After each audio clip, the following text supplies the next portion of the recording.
anything like me, you're probably thinking, how on earth was SummerSlam 2013 10 whole years ago? Daniel Bryan finally winning the big one, defeating John Cena, Triple H, who was the special guest referee, raising his arm in the air, and then immediately pedigreeing him and allowing Randy Orton to cash in, so he became world champion. But don't worry, that was all part of a long-term storyline to lead Daniel Bryan for that epic WrestleMania 30 moment, and definitely not them going, right, you've had your Bryan title win, who wants to see Randy Orton and Batista in the main event of WrestleMania, guys?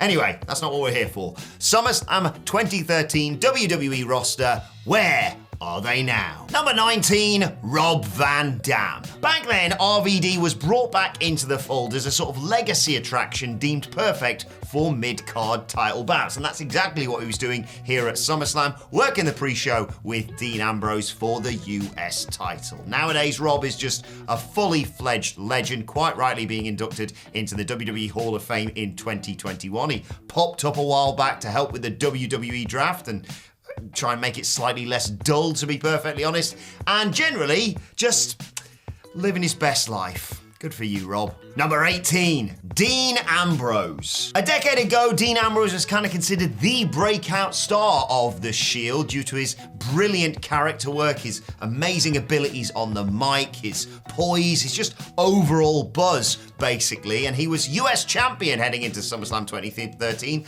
and afterwards. He did lose to Rob Van Dam, but he lost via DQ, so obviously retained the championship. Nowadays, of course, there is no Dean Ambrose, if you want to believe, what they're telling you. He's now Jon Moxley over in AEW, and a bit like RVD, he's living his best life as well. It's just his best life involves beating the shit out of your mates all the time, bleeding a gusher every single week on TV, and just sort of turning yourself into a human pincushion. Whatever makes you happy, John. Number 17, Bray Wyatt. Main roster curiosity Bray Wyatt and his Wyatt family were the hot new thing in 2013, and he worked a bonkers and a bit of a crap Ring of Fire match to kick off SummerSlam 2013. It was basically just an Inferno match because Bray Wyatt was considered the heir apparent to Mankind and The Undertaker. Wyatt obviously went over, but nowadays, at time of recording, we don't really know. He's been off our screens for a long old time, possibly due to suffering with injuries. He left the company back in 2021, then he came back and there was all the buzz around him coming back and the Firefly Funhouse stuff and the Fiend and Uncle Howdy.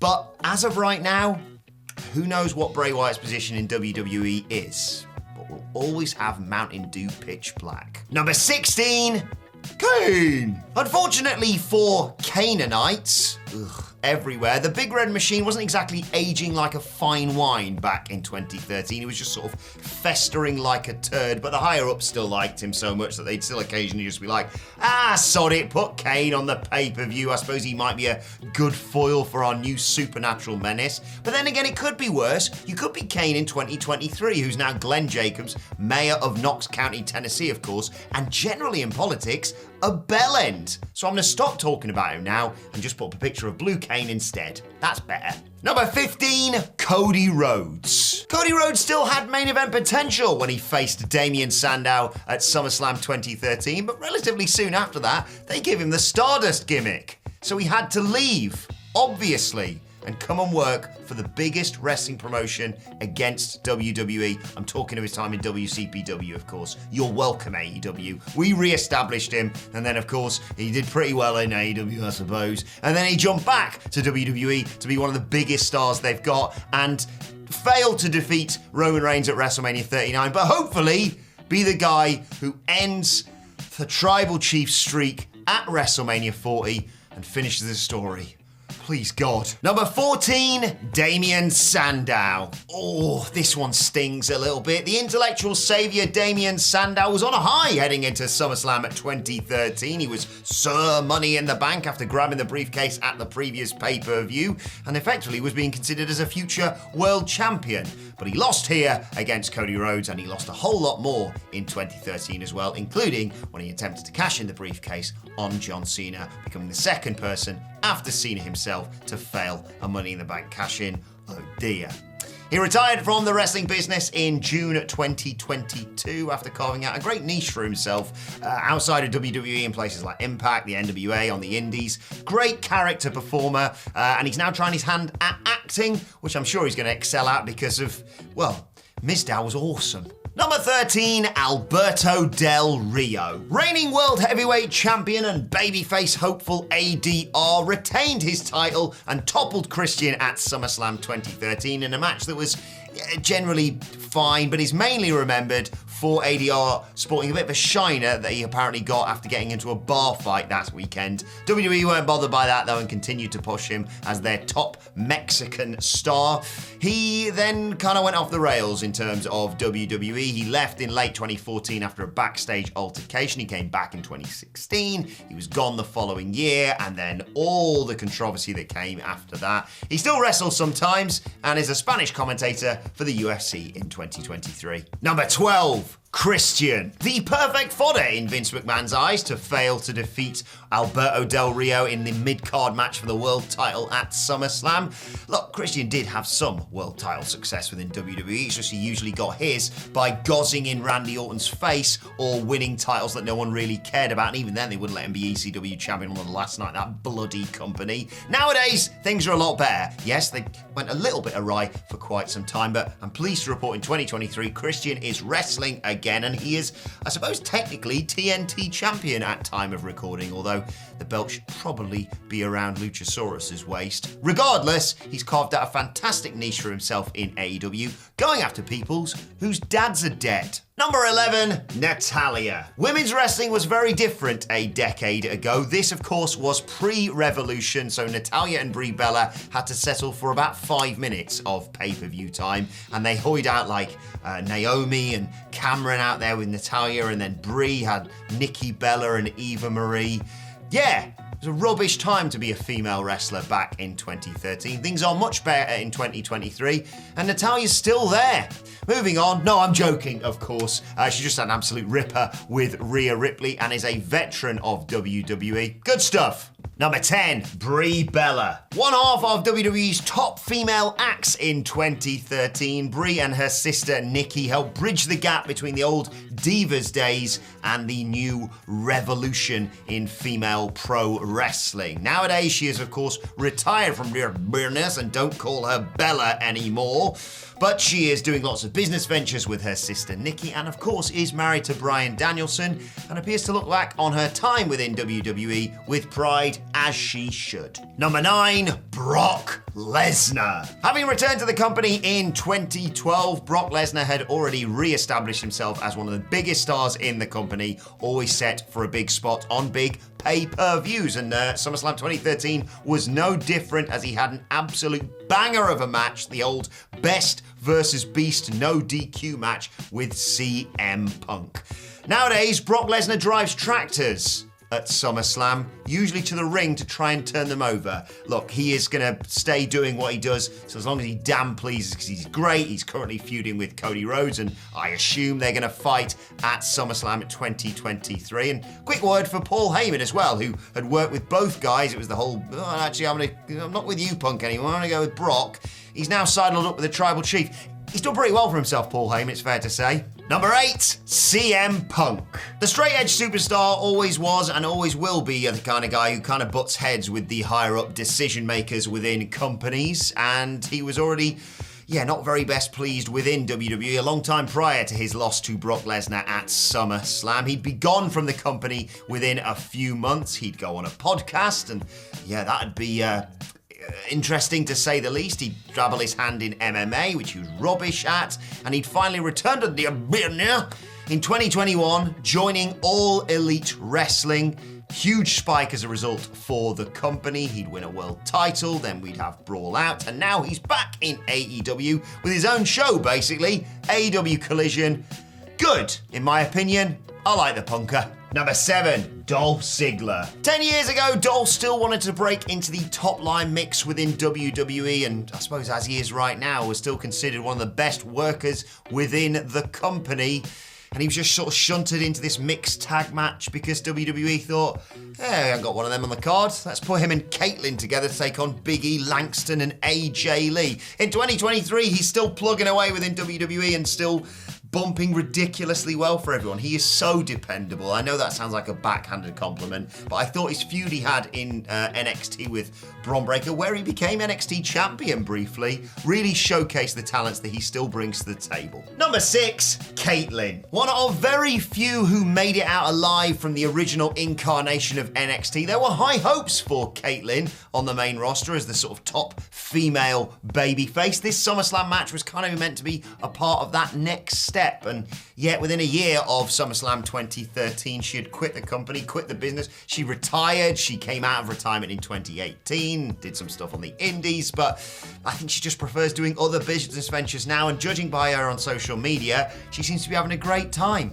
Hey, stick to what you love. Number 5, Big E Langston. Having seen the talking chops on Big E for many a year on WWE television now, and been lucky enough to interview the man himself as well, it is weird to think of Big E as a silent heel enforcer type, but that was the role he was playing back in 2013 surrounding the whole Dolph Ziggler-AJ Lee relationship storyline.